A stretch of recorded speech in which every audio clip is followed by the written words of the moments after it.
Okay, so let's consider a number of objects of different masses, like the object of mass m1, an object of mass m2, and it's moving with some velocity, v1. This one has a velocity v2, and so on. So we could have many more objects. And let's consider the mass times the velocity for each one, and let's add them all up. So this looks like m1 v1 plus m2 v2. Now these are vector quantities. Plus, we could have n of these vn. Now let's consider the derivative of this quantity. So the derivative in time, right? So the time derivative of this sum, and via f equals ma, we know that this becomes m1 times the derivative of v1 plus m2 times the derivative of v2 in time, and so on, because the masses are all constants. And so this becomes just a sum of masses times accelerations.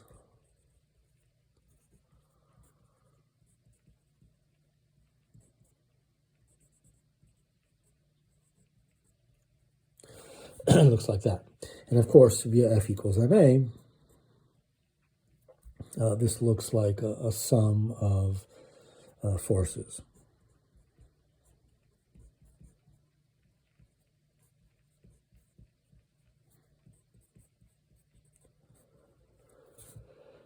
Okay, so now let's imagine that there are no forces acting. So a situation where these objects are just moving around and we don't have any force of gravity, there's no normal force, whatever it might be. Or we could have them moving around on a table, like on a pool table, and the normal force balances the force of gravity so that the sum of those forces is zero. But either the forces individually or their sum is going to be equal to zero. So let's consider that case. Then we know that d by dt of, let's rewrite this in this way, it's a sum of mi times vi terms, right? I is 1 to n, as we have done it there. Looks like that. Then that derivative is equal to 0. So what follows from that is that the sum